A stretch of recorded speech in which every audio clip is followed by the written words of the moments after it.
Welcome to a lesson continued. So last time we solved logs, and this time we're going to solve exponentials.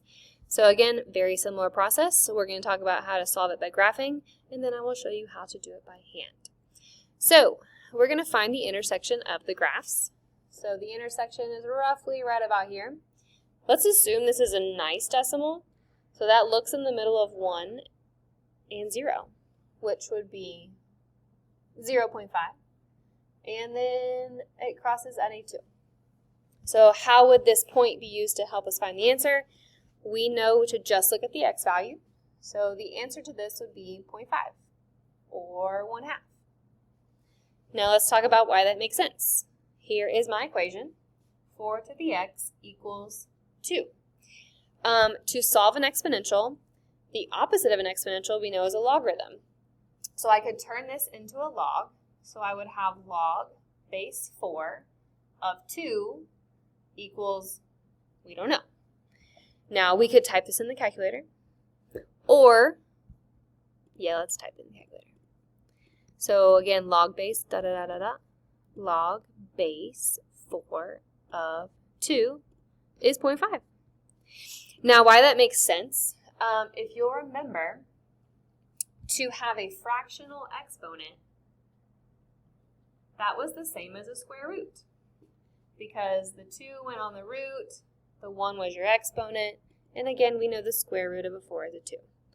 So that's why 1/2 makes sense for the exponent, because it was the square root. Alright, so now let's try 2 on our own. We're going to solve them by graphing. So again, in the calculator, you press y equals. You type the left side into y1, so e to the x. Again, e is this blue symbol above the division, so e to the x. That's not to the x. And then in y2, we're going to go ahead and put 1, whatever's on the right side, which is 2. Well, once we do that, we press graph. So the intersection is our answer. Again, I'm going to press second trace. Go to number 5, intersect. I have a blinky dot. Cool, just hit enter, enter, enter 3 times for that answer. So 0.693. So 0.693. Now again, this works if it says round to the nearest thousandths, but if it wants an exact answer, this one wouldn't count as an exact answer. But see if you can try this next one. So solve it, round to the nearest thousandths. So press pause and get you an answer.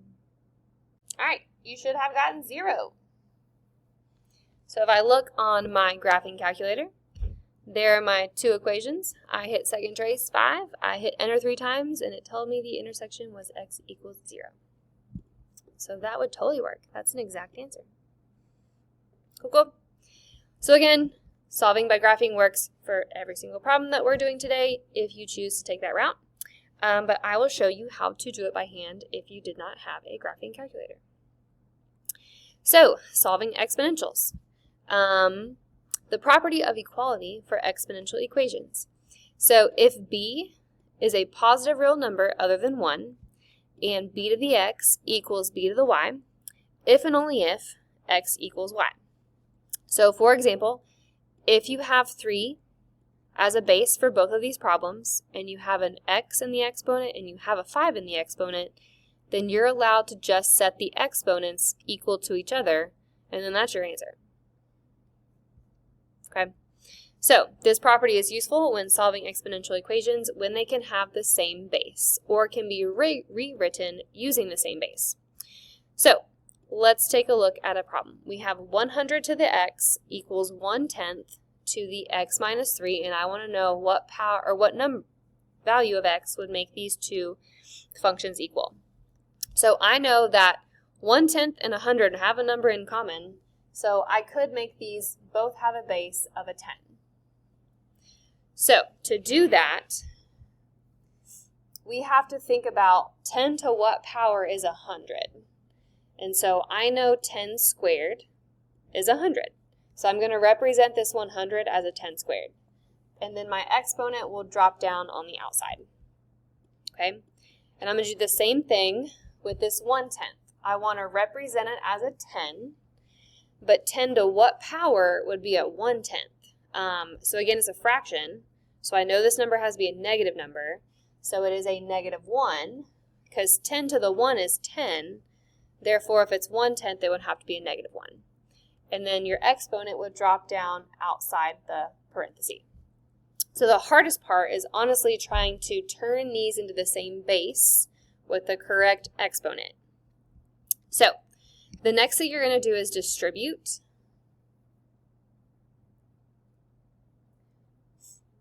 your exponent to the other exponent. So we have a power to a power.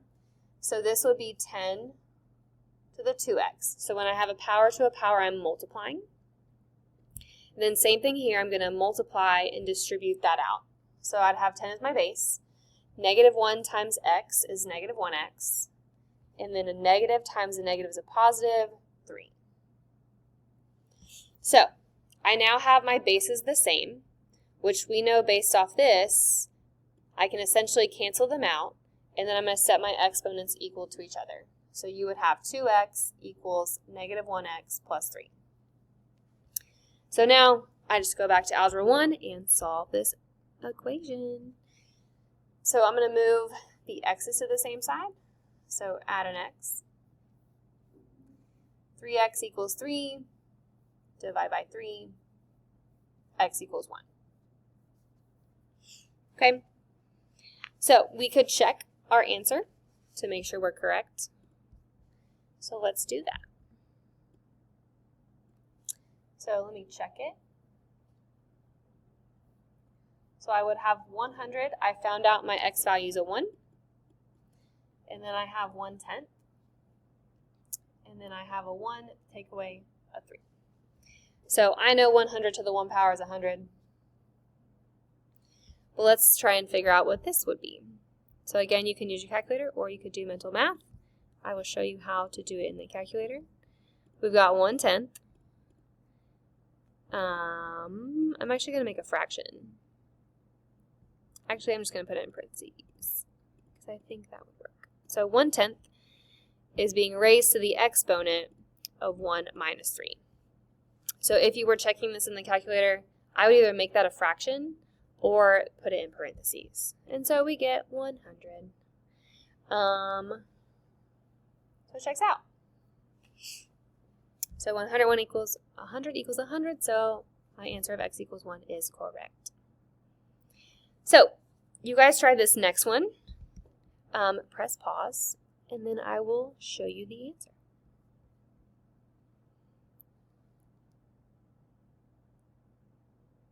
All right, so step 1 is to find a common base. So I knew the base had to be a 5 because 25 and 5, 1/5, they both have a 5 in common. So again, a fraction would be a negative exponent. So 5 to the -1 would work for that one. And then I know 5 squared is 25. Drop down your exponents. The next step is to distribute. So -1 times 1 is -1.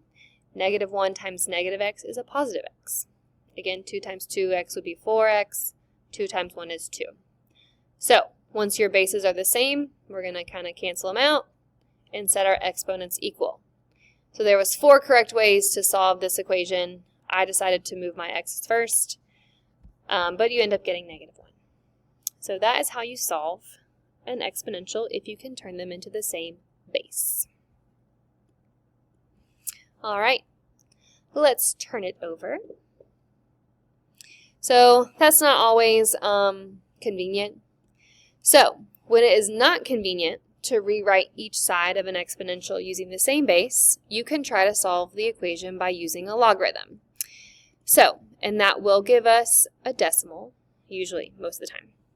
So, for example, a 7 and a 15 in no world can have the same base because 7 and 15 have nothing in common.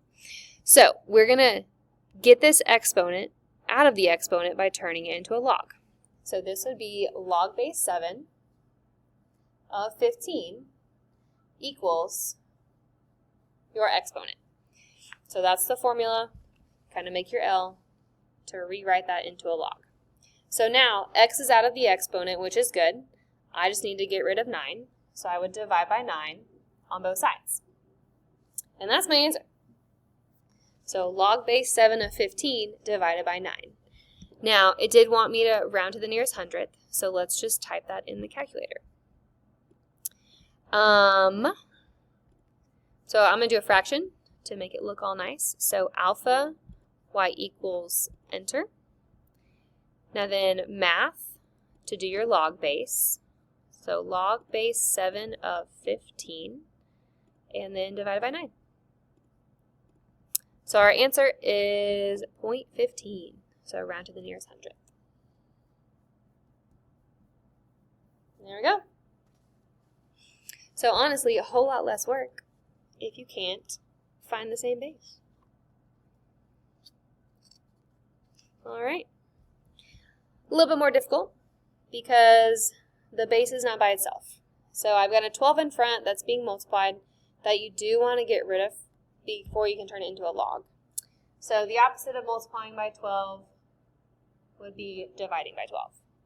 So we have 10 x over 2 equals, I'm going to leave that as 1/12. Okay, so now x is in the exponent, so I want to do the opposite of an exponent, which is turning it into a log. So this is log base 10 of 1/12 equals x over 2. Okay. Now, x is being divided by a 2. The opposite of dividing by a 2 is timesing it by a 2. So I want to times all of this by a 2. 2's will cancel, leaving you with x equals, and there's our answer. Now, if you wanted a shortcut, because typing in log base 10 is more work, I know log base 10 is the same as log. That's a common log. So you could change this problem into 2 times log of 1/12. And you'd get the same answer, and it's a lot faster to type in the calculator. But again, if you wanted to type that in with log base, you could. But 2 times log 1/12, close it, close it. So this parenthesis closed that one, and then that parenthesis closed this one. So our final answer would be negative 2.16.